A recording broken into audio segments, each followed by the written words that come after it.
तो hello guys, I am pi back. तो आज हम बात करेंगे डेविल इज पार्ट टाइमर के सीज़न 2 के एपिसोड 6 के बारे में। पेयन।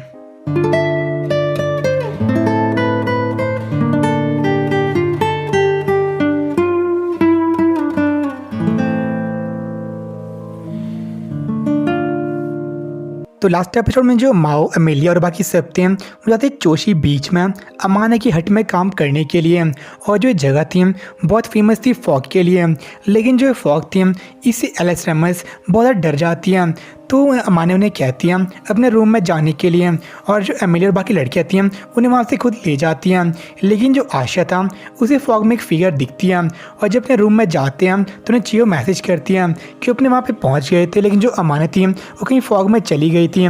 तो उसके लिए वो वरीड तो थे, लेकिन वो कुछ नहीं कर सकते उसके लिए। लेकिन तभी वो देखते फिर से जो फॉग थी उसमें तो दिखती है फिगर। तो उन्हें पहले लगता है जो ये फिगर थी ये थी मॉरन यासा, जिसकी स्टोरी ने अमाना ने बताई थी। लेकिन जो बाहर जाते हैं उन्हें दिखता है एक साइक्लोप जो कि डीमन था उनकी कंट्री का। तो कोई बहुत इंजर्ड किया था उसके इंसान ने। तो ऐसे उसे बात कर रहे थे हम, तो वहाँ पे एक और डीमन आ जाता है। तो उन्हें माओ एक्सप्लेन कर रहा था कि कोई एनिमीज़ नहीं है। लेकिन तभी वहाँ पे एक हरिकेन आता है और उन दोनों डीमंस को वहाँ से ले जाता है। और किस तरह जो माओ था वो शीरा और आशा को सेव कर लेता है। लेकिन जो आशा को इस चीज़ समझ नहीं आ रही थी कि वो डीमंस थे वो अर्थ पे क्या कर रहे थे।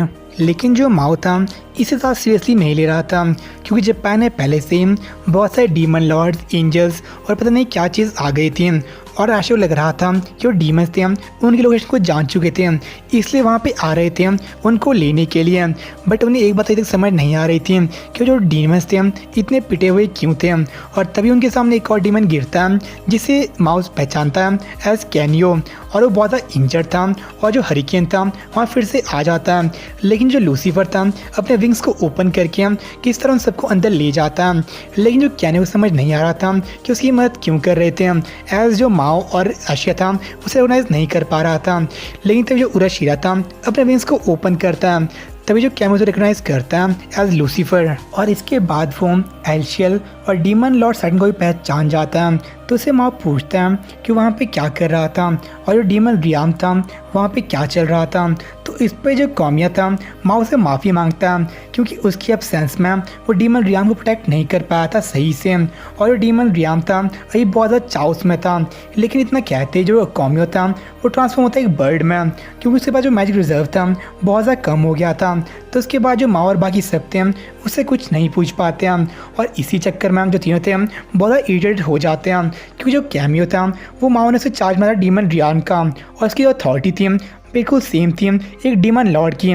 तो ये समझ नहीं आ रहा था कि वहाँ पे क्या कर रहा था और वो इतना इंजर्ड क्यों था। लेकिन उसको रेस्ट करने के लिए छोड़ देता और कुछ ज़्यादा वहाँ पे बीच हट पे काम करने के लिए। और जो बीच हट था वहाँ पे हद से ज़्यादा कस्टमर आए हुए थे, और वो तीनों सही से उन्हें सर्व नहीं कर पा रहे थे। तभी वहाँ उनकी मदद करने के लिए आती हैं अमेलिया, चियो और सुजने, जिसकी मदद से उन्हें सही सर्व करना शुरू कर लेते हैं। और जो माओ था वो उन तीनों के लिए बहुत ज़्यादा थैंकफुल था, क्योंकि उनकी वजह से वो जितने भी कस्टमर्स थे सबको प्रॉपर्ली सर्व कर पा रहे थे। और जो एलेक्स रेमस थी अभी भी रेस्ट करती अपनी सॉर्ड फॉर्म के अंदर। तो आशा पूछता है माओ से कि जो कल रात का सीन था उसके लिए कोई एंजल रिस्पॉन्सिबल हो सकता है। लेकिन माओ इस पर ज़्यादा यकीन नहीं करता है, क्योंकि जो साइक्लोस वाला डीमन था उसने कहा था कि उसकी पिटाई ह्यूमन ने की थी, और अगर ह्यूमन का नाम लिया जाए तो बस एक कल्प्रिट हो सकता है, और वो था उल्बा, जो मैं सीजन में दिखा था, जो कि पार्टी मेंबर था एमिलिया का। तो उसका जो काम खत्म होता है तो माओ थैंकफुल था उन तीनों के लिए। तो कॉम्प्लीमेंट करता है चियो को, बट जो अपनी एमिलिया सुजने थी उन्हें कॉम्प्लीमेंट नहीं कर पाता। तो उसकी मदद के लिए वहाँ था आशिया, लेकिन जो इस चीज़ को वो और बिगाड़ देता है, मतलब कि उन्हें कॉम्प्लीमेंट की जगह उनकी बेइज्जती करता है, और एंड रिजल्ट जो दोनों थे उसे नॉकआउट कर लेते हैं। तो उसके बाद रुशिया था वो पूछता अमेलिया से कि जो ओल्बा था उसके बारे में क्या सोचती है, कि जो ओल्बा की पार्टी मेंबर था, बट बाद में उसको बिट्रे कर लिया था ओल्बा ने, और उसको मारने की कोशिश की थी। लेकिन जो रुशिया ने उसे नॉकआउट किया था, और जो यहाँ की पुलिस जापान वाले उन्हें उसे अरेस्ट कर लिया था। लेकिन जो ओल्बा वो ऐसा पर्सन नहीं था कि वो जेल में बंद रहेगा इंसानों की। और जो लूसीफर उन सबसे हारा था उसने बस 2 दिन की वजह से उसकी ऑफर को एक्सेप्ट किया था। तो पहला तो ये था कि उसकी लाइफ को स्पेयर कर देगा, और दूसरा ये था ये उसके लिए जो हेवन था उसमें अच्छे वर्ड देगा ताकि फिर से हेवन को ज्वाइन कर सके। और क्योंकि जो डीमन की आर्मी थी वो नाइलेट हो चुकी थी और साथ में वो ह्यूमन के वर्ल्ड में नहीं रह सकता। तो उसके पास बस एक ऑप्शन था, वो था वापस जाना हेवन में, और इसीलिए जो उसका ऑफर था उसे एक्सेप्ट कर लेता। और जो उल्बा अकॉर्डिंग उस पर रिसोर्सेज थे हेवन से नेगोशिएट करने के लिए, जिसमें से एक लूसीफर भी था, क्योंकि ये चीज़ें प्रूव कर लेता कि उसकी वजह से एक फॉली एंजल ने अपने तरीके चेंज कर लिए थे, मतलब कि वो फिर से एक सही रास्ते पे आ गया था। तो जो हेवन था उसे डायरेक्टली प्रमोट कर लिया एक एंजल के लिए, और जो ट्रम्प कार्ड थी वो थी एमिलिया। इसे प्रूव करने में पूछता एमिलिया से कि उसका हेवनली आर्मर या फिर उसका जो स्वॉर्ड थी वो बनी थी हेवनली सिल्वर से, तो उसके लिए रिस्पॉन्सिबल कौन था। तो उसे बताती है वो एक डिवीजन था चर्च का जिसमें करता उल्बा काम। तो एक बात क्लियर थी कि जो उल्बा था वो जानता इवॉल्विंग सिल्वर के बारे में कि वो फ्रैगमेंट था या स्वॉर्ड का, और जो उल्बा था प्रॉब्ली यूज़ करने वाला था इस चीज़ को नेगोशिएशन के लिए हेवन के साथ, और उसका एग्जैक्ट प्लान था उसे पता नहीं था, लेकिन जितनी उसको इन्फॉर्मेशन थी उसकी वजह से चुप नहीं रहेगा। लेकिन स्टिल जो उर्वशिया था उसे अपनी गेम में चिंता हो रही थी, और एमिलिया के लिए वो बुरा होपलेस था। लेकिन उर्वशिया के अकॉर्डिंग जो चीज़ लास्ट नाइट हुई थी उसके बाद से उसे इस चीज़ में इंटरेस्ट लेना पड़ रहा था, लेकिन जो अपनी एमिलिया थी उसे कोई आइडिया नहीं था कि लास्ट नाइट क्या हुआ था।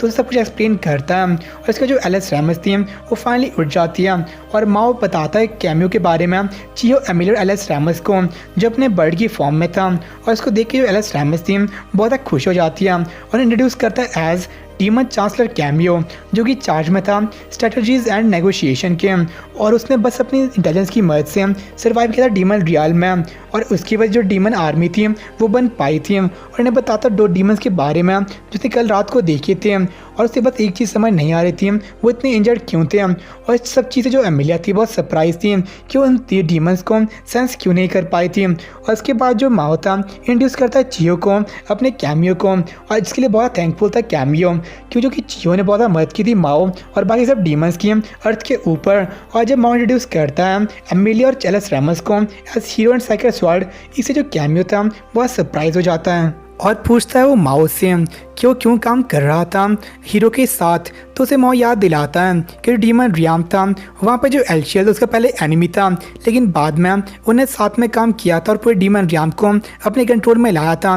तो सेम चीज़ करना चाहता इस अर्थ के ऊपर भी, और जो माओ और हीरो थे उन्हें कभी प्लान नहीं किया साथ में काम करने का, बट इन सर्टेन कंडीशंस में उन्हें काम करना पड़ रहा था। तो उसे क्या मैं कहता है कि जो एनिमीज थे लॉजिकल साथ काम कर सकते हैं, बट उनकी हेट थी वो इतनी जल्दी दूर नहीं हो सकती है। और जो कैमियो था एक थोड़ा लॉजिकल टाइप का इंसान था जो ह्यूमंस और डीमंस में ज़्यादा डिफरेंस नहीं मानता था, और उसको देख के जो माओ था बड़ा खुश हुआ था कि मतलब बहुत टाइम के बाद वो ऐसे इंटेलिजेंट डीमन से मिला था। तो उसके बाद पूछता है माओ उससे स्वॉर्ड के बारे में जो उसे साथ लाई थी। तो उसे बता रहा था स्वॉर्ड के बारे में, बट तभी उन्हें इंटरसेप्ट करती है अमाने, जो वहाँ उन्हें कहने आई थी क्लीन अप करने के लिए बीच हट को।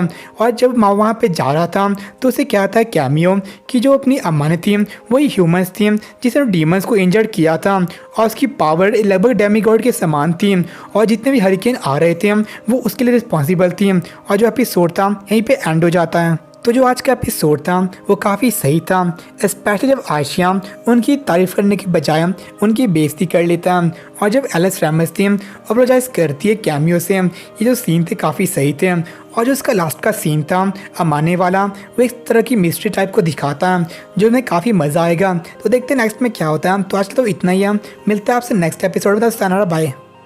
फील करो खुद को, उड़ने लगा मैं आसमान में।